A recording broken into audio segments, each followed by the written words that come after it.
we'll be stretching, core training, and how to lift correctly, and what sort of things you should be doing in the gym and outside the gym as well.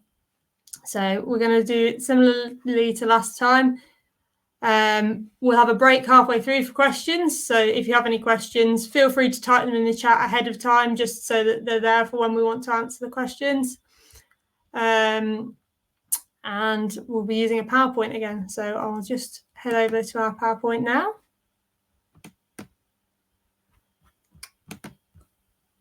Bear with me a second, just while I get that up.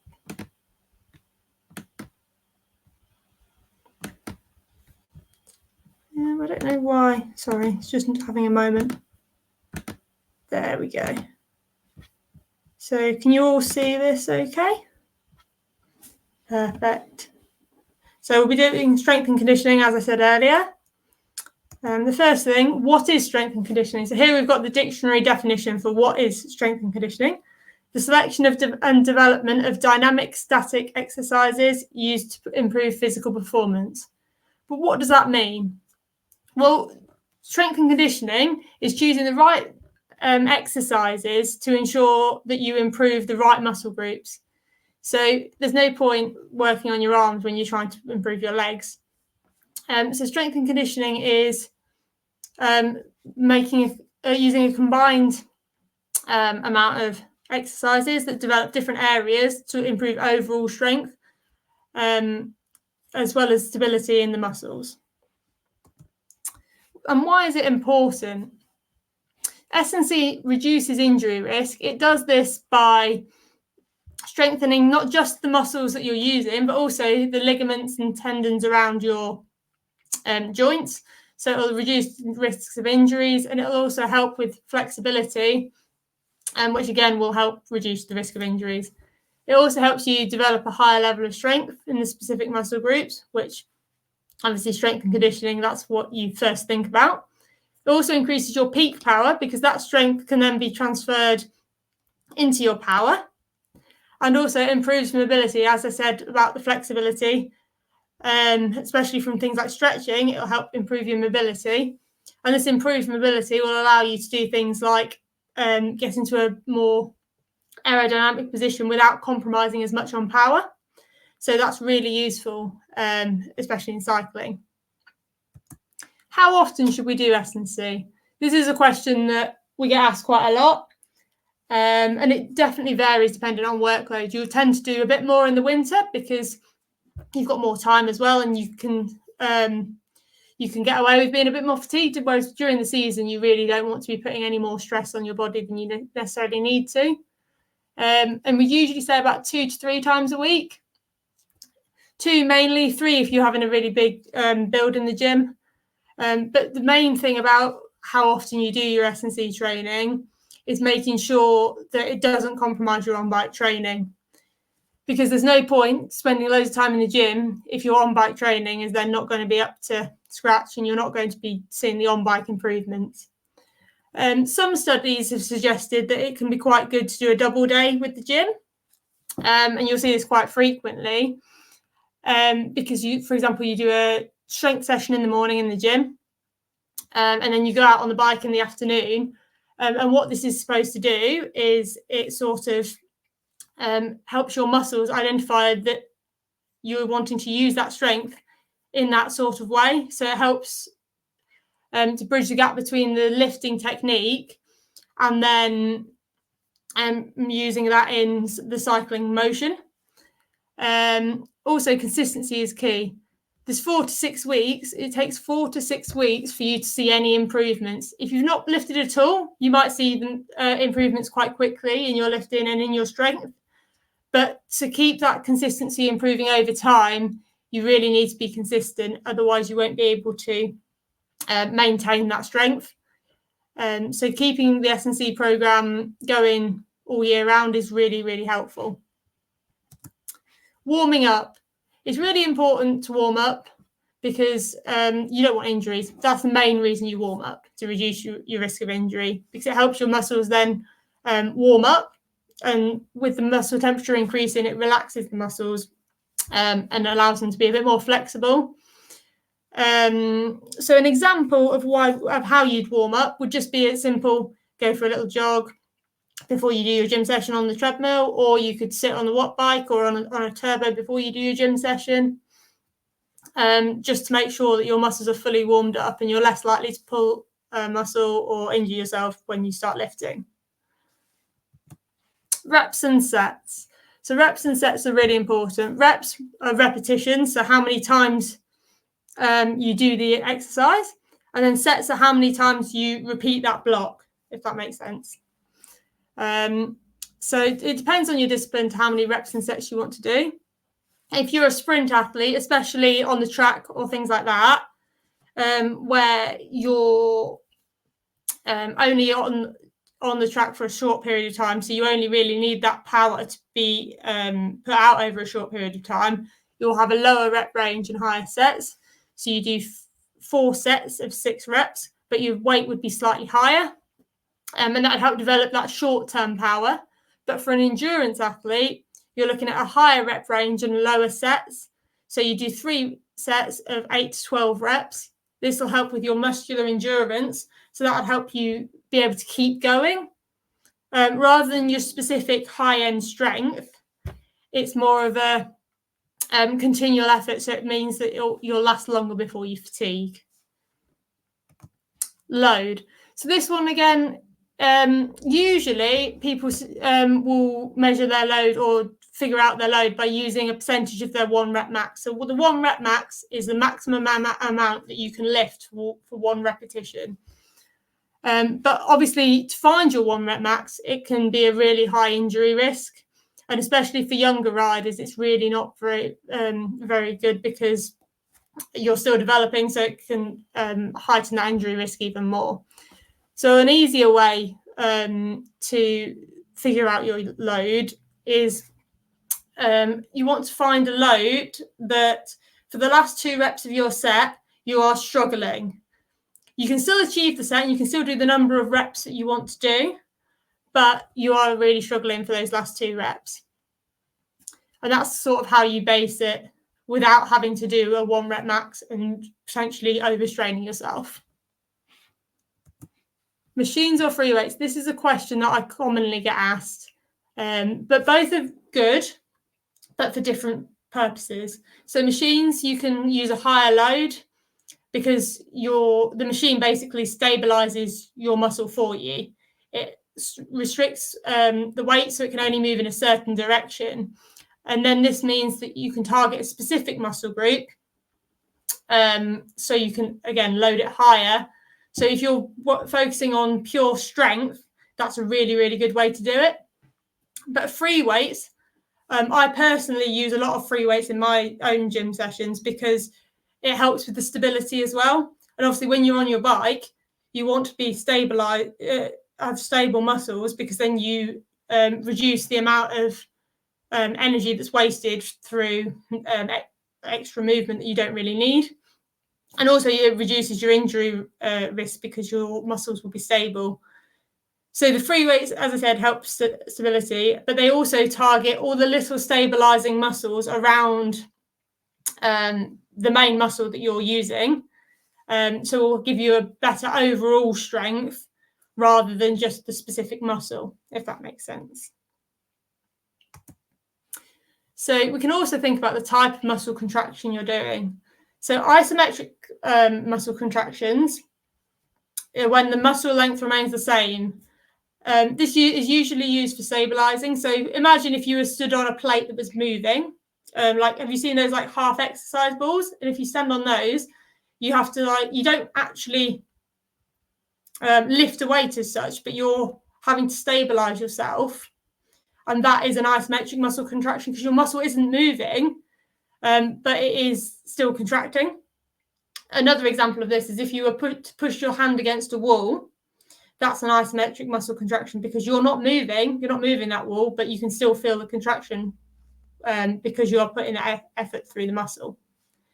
The concentric contraction is the main type of muscle contraction you'll see in the gym, and it's the main one you'll use. That's when it shortens under load. So like a bicep curl, your muscle shortens. So that's the most common one you'll use. Eccentric contractions are the opposite. So the muscle lengthens when it contracts. And this requires you to use a heavy load or using gravity. So, for example, you'll let your arm drop. It's like basically the same as a reverse bicep curl, if that makes sense. They can also be done using a cable machine, because the cable basically tries to pull you back, and you have to then resist the cable as you're letting it go back. So there are different types of muscle contractions you can use, and it's really good to vary the type of muscle contraction and not just use concentric muscle contractions, especially using things like eccentric muscle contractions. It means that you can use a higher load and it'll exert a slightly different force on your muscle. Here are a couple of suggested exercises that I would usually put in the bulk of my plans and the stuff that I would use. So squats, the main thing for cyclists, and every cyclist you'll hear will have done squats, because they engage all of your lower body muscles, quads, hamstrings, glutes, calves, and it's a really good overall workout. Squats are also really easy to do, and you can do them anywhere. You don't necessarily have to be in a gym. In the picture here, you can see that she's using a barbell, but you can also use kettlebells, you can use dumbbells, you could even use just like a weighted ball if you wanted to use something like that, just so that you've got the experience of holding a weight. And if you don't have that stuff available to you, you can still do these at home. So the key coaching points for this are having your feet shoulder width apart, hip width apart or shoulder width apart, as this lady does in the picture. You want your knees to stay out. So if you can notice in the picture, the knees are above the toes, and they're both facing the same direction. One thing that you really have to watch out for when you're squatting is your knees coming in. So it's really important, if you're doing squats, to make sure your knees stay tracking with your feet and stay out throughout the whole movement. You also want to make sure your back's straight, so you don't want your back to arch. This just helps with stability and also reduces injury risk. Keeping your heels on the floor can help you to be stable, and also it just basically ensures that you're using the correct muscle groups. If you struggle to get the full range of movement when your heels are on the floor, you can try putting a plate underneath your heels, and this just helps with getting that range if you've got restricted movement in your calves. And for range, you want to aim to be parallel with the floor. So here you can see this lady's legs here are parallel to the floor. Another exercise that I do a lot, and you don't tend to see that much of actually, especially with men, because it's mainly a glute exercise. You see a lot of women do this, but you don't see very many men do it. But it's really good for glute strength, and it's quite an easy one to do. You've got to have a bench, as you can see here. Basically, all you do is sit with the bar on your lap, and then clench your bum, push up towards the sky until your chest is horizontal, and then you release again back down. This is really good just generally for leg strength, and the key points for this one are keeping your shoulders resting on the bench, your feet want to be hip width apart, and you want to drive your hips upwards towards the sky, clenching your bum when you do that, and trying not to arch your back. There should be a straight line again, as I said earlier, from your shoulder to your knee when you're at the top of the movement, and then you drop back down. Bulgarian split squat. So this one's a bit of a adaptation of a normal split squat. So basically what you do in a normal split squat would be a lunge. But this is the only difference between this and a normal split squat is the fact that your back leg is raised up on a bench. This just gives you a bit more range and works that muscle a little bit harder because you're taking a little bit more weight off you, of your body, if that makes sense. So this focuses mainly on your quads and your glutes. And this is one where you can really feel if you're not very flexible. But it's really good for overall strength. And it also helps sort out any imbalances, because you can see quite easily when you're doing single leg work which leg is stronger. So this helps to kind of equalize that and balance your legs. If you are stronger on one side than the other, one thing that's really important to remember is that you have to stay with the weakest leg. So you don't want to keep lifting more on the side that's stronger, because otherwise you'll just make that difference in each leg even bigger. So what you want to do is stay with the lower weight until the other leg's caught up, if that makes sense. In this, technique wise, you want to make sure your front foot is facing forwards. And again, you lean forwards until your knee is above your toe. You should have a 90-degree angle here. And when your knee touches the floor, you stop and then you go back up. So your rear knee touches the floor, you stop and then you go back up. If you're struggling with balance for this one, you can also do it just as a standard split squat. But this is just a nice variation because it's slightly different and works your muscles slightly more specifically. Next, you're onto a deadlift, and this one is a really, really good movement, providing that you do it well. It is one of the ones that, if you have any back issues, it's really not very good for you. So don't do this if you struggle with your back. And also, it's one that's really important that you load slowly and don't go straight in with a really high weight, because it's one that you can damage yourself on. Another way to do this as well, if you struggle with the technique, is start with a trap bar. So those are like the hexagon shaped bars that you can get in the gym, where you stand in the middle, and it just helps with your technique and stops you swaying, and it helps with you to keep your back straight. But deadlifts are, again, really, really good whole body exercises because they work your legs and also your back. And obviously, with being on a bike for a long period of time, your back and your core tense quite a lot. So the strength in there really does help. You want to start with your midfoot under the bar. So this bit of your foot here wants to be straight underneath the bar.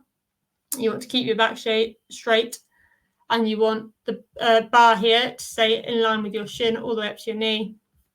And when you're doing the movement, you want to think shoulder, hip, knee. So you move your shoulders first, then your hips forwards, and then your knees straight. You don't want to do your knees first, and it should always be in that order.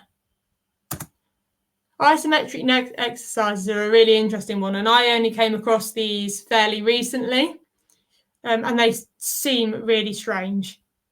But the reason these are so important is they help strengthen your neck.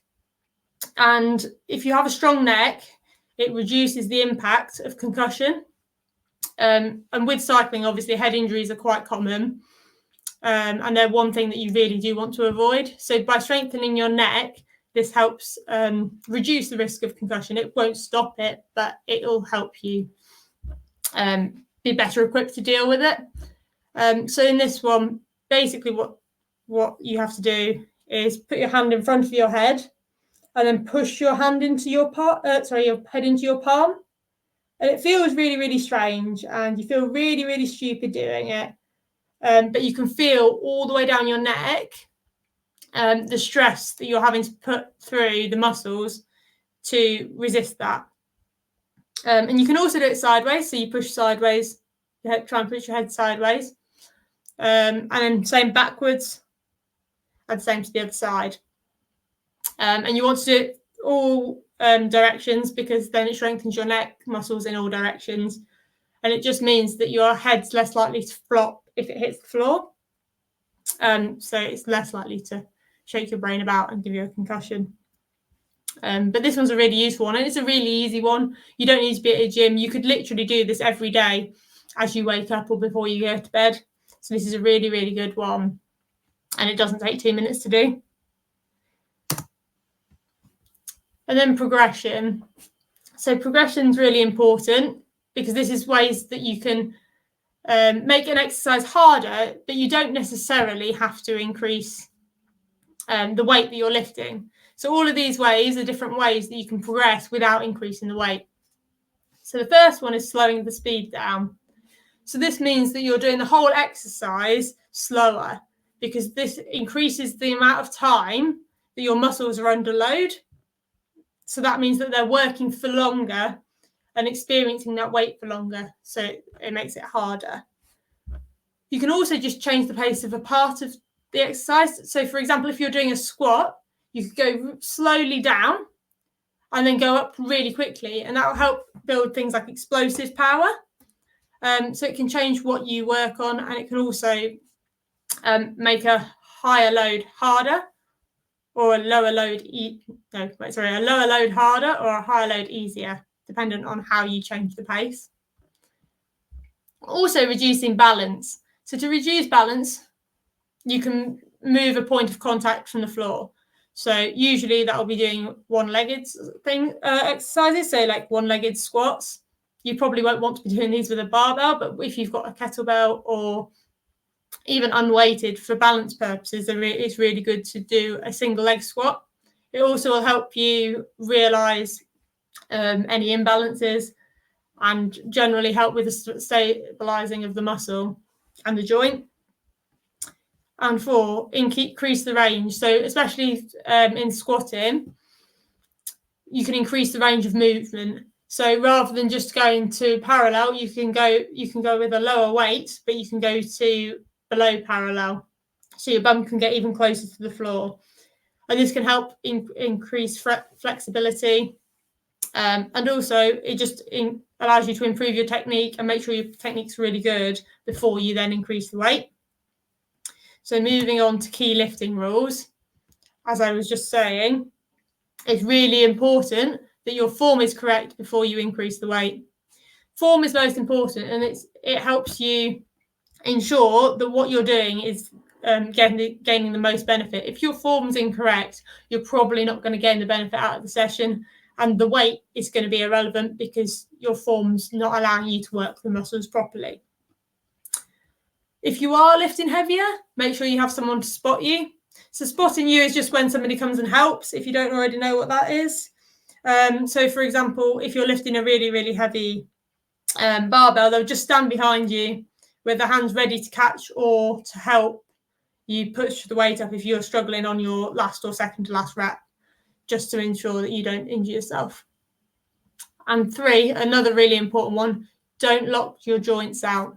So this is when, for example, if you're squatting, if you stand up really quickly and snap your knees back, that's locking your joint out, and that can lead to injuries. So that's why it's really important that we don't do that.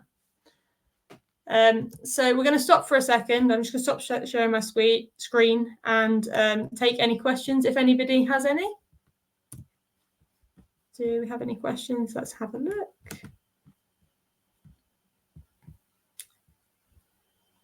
If you want to type a question, now's your chance to just ask a question on the first half. The next half, we'll be talking about core training and also some stretching, but that's the main bulk of questions about actual lifting. So if there's anything you want to ask about lifting, now's your chance. Perfect. I can see Finn and Owen are typing, so that's really good. Oh, plenty of questions coming in from this first bit. How can members train with no access to the gym? So that's a really good question. So first of all, we'll talk about the core and stretching side of things, which are really, really important, and they can help a lot as well. You can also do bodyweight exercises. So some bodyweight exercises are really, really useful. You can do pull-ups on a door frame. You can do things like that. You can do press-ups and just things that you can use your own body weight for. Again, training at home is really good to use like stability as a way of progressing your strength. So one-legged things are really good to do. And also if you can find a set of dumbbells even, or a kettlebell, you can pick them up pretty cheap, and then you can still do these exercises like squats at home without a gym access. I've got another question from Owen. For younger riders, what is the gauge to start S&C and lifting? So age-wise, you can start lifting probably from around 16. You can lift a bit younger, but I wouldn't recommend heavy weights. I'd recommend doing a lot of body weight work. And body weight work you can do at any age. So it's completely up to you with stuff like that. Again, core you can do at any age. Stretching you can do at any age. It's only the real heavy lifting that you want to limit to about 16 and over, just because your body's still developing, your bones are still developing. And if you do it any younger, you risk a lot of injury, so it's not ideal. And then once you've reached that age, then sort of moving on and starting like with low rate weights and easier weights. So don't start using a barbell straight away necessarily. Use like a kettlebell or dumbbells, and that will make it easier for you to start. So we've got a question from Finn. So I can leg press 90 kilos for 25 reps, but I can't do 95 for one. Any advice? So think about how you're lifting that 90 kilos for a start. Maybe try and do every rep that you do of that 90 kilos rather than just doing it like partial reps. Try and make sure you get the full range, so you bring it fully back to you and push as if you're starting again. Because I usually find with it, especially with the leg press, it's that initial push that's the hard bit. And once you've done that initial push, then it becomes easier to lift. So if you practice with the 90, doing that initial push, then it'll help you be able to progress. Also, using different exercises might also help strengthen those muscles. So doing more squats and other exercises will also help improve your strength for the leg press. We've got one from Ted. How hard should these strength sessions feel?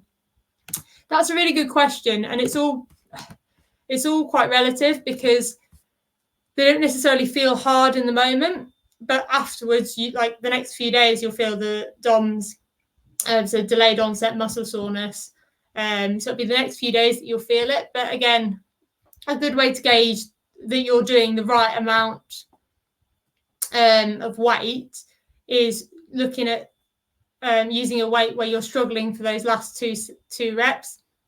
So it's irrelevant how the first few reps feel, as long as you're struggling for those last 2 reps, then you know that you're doing it at the right intensity. I hope that helps, Ted. We've got one from Oliver. Should you only do gym sessions in pre-season, or should you carry on throughout the whole season? So it's all about moderation, really. Gym sessions are really useful. And if you can carry them on in the season, even if it's just at a lower amount, maybe once a week, it is really useful. But it depends on the person. Like some people really do struggle with whether it be with time or with physically being able to recover from a race and still be able to train and still be able to go to the gym. So it's all personal preference, and it's just trying what works for you. And we've got one from Dan. Is it a good idea to do S&C on rest and easier days? So an easy day, yes, you can do S&C, but just make sure that you're not doing it on every rest day, because you don't want to be not giving yourself a rest day, because the S&C is still a session and it will still be hard work. So you don't want to do it on every rest day, but it is important that you make sure that you have rest days as well. Another question, struggling on the last 2 reps of every set or just the last set? So it'll be struggling on the last 2 reps of every set. So it shouldn't be like, oh my God, I can't physically lift it, but it should just be that bit like, oh, this is getting a little bit hard. So I'll just carry on. We've got a couple more slides to go through, and then I'll invite some more questions, and then we'll be finished. So back onto the PowerPoint now.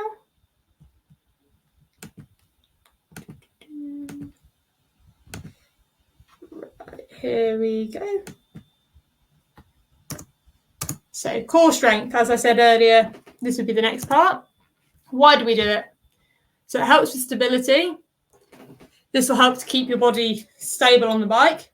It helps reduce power loss due to excess movement. So when you see all those riders swaying about on their bikes, all that energy that's used to sway is being prevented from going through their legs. So if you can be stable and have a good core, all your power that you're producing, it goes directly into your legs, it goes directly through your pedals. So this will help you gain power without actually having to put out any more power. So it's really important that we do these as frequently as you can, because then that will help you maintain that stability. You can do these in such short sessions, 30 minutes is all you need, and you can do it every morning. Just making sure it's consistent is the most important thing. You don't even have to do it for as long as 30 minutes. Just doing a plank and some sit-ups and press-ups in the morning would be perfect, as I said. So here's just a couple of examples. So this is a plank. This is a press-up, and you can do loads of different variations of press-ups. You can do wide press-ups, you can do narrow press-ups. You can do clap press-ups, and you can change that dependent on how comfortable you're feeling with it. Russian twists are also good ones. So these ones, you just twist from side to side, with the only part of your body touching the floor is your bum. And leg raises, these are really hard, a lot harder than they look. So you've just got to keep your core engaged, make sure your back's touching the floor, and just lift your legs slowly up and down, keeping them next to each other. And stretching. So why do we stretch? Again, to increase flexibility, improve circulation, increase muscle length, for relaxation, to reduce injury risk, improve mobility, and to be able to put out more power in extreme positions. So again, stretching just helps you be able to utilize the whole of your muscle. That's why increased muscle length is so good. And it also helps you being able to put out the power in, as I said earlier, an aero position, because you're more flexible, so you're not restricting that movement. Types of stretching. So you've got static stretching and dynamic stretching. Static stretching is when you hold a position. So that'll be most of the ones you'll probably have done them at school, when you're warming up for something, like crossing your arm, putting your hand behind your head, trying to touch your arms behind your back, holding your heel to your bum, and things like that. Dynamic stretches are moving stretches, so that'd be like a leg swing, where you swing your leg forwards and backwards.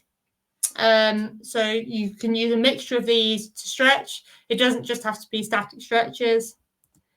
So here are a couple of examples of static stretches. But again, leg swings are really good ones, but you just have to make sure you've warmed up a little bit first, because you don't want to go above your range of mobility.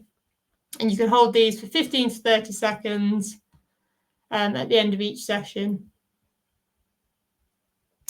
So thank you for listening. And if you have any questions about stretching or core, feel free to ask away.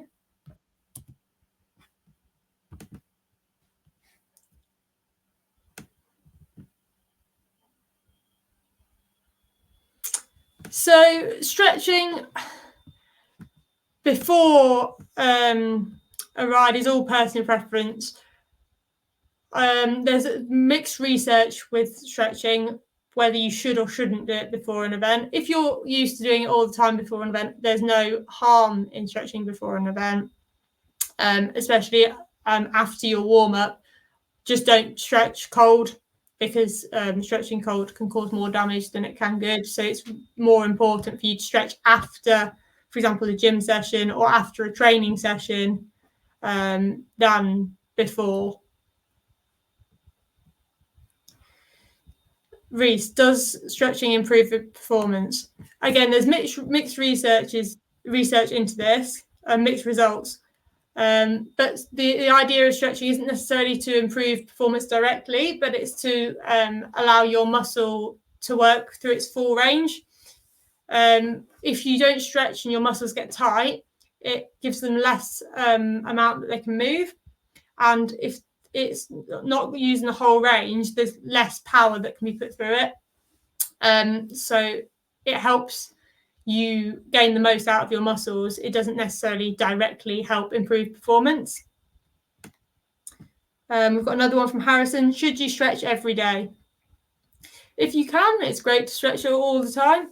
But again, realistically, is it possible? Sometimes you're going to have days where you're not going to be able to stretch.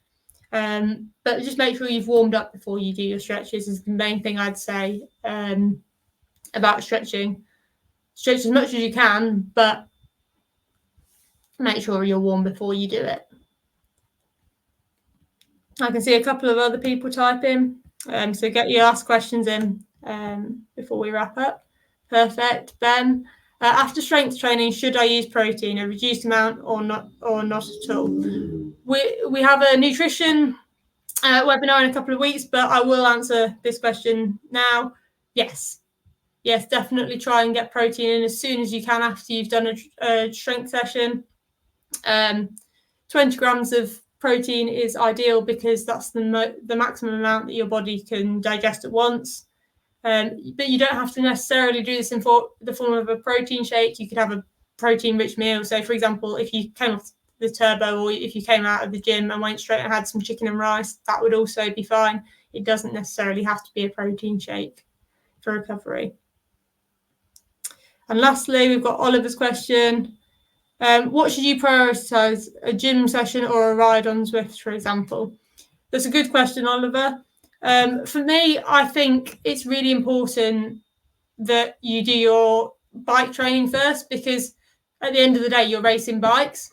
So the cycling training is more important. But you just have to figure a way that you can potentially do both. But if it's a time thing, I definitely suggest doing the cycling. But again, it's not like strength training is great help and it helps to build your strength for the cycling, but there's no point you building the strength if you're not doing the cycling, if that makes sense.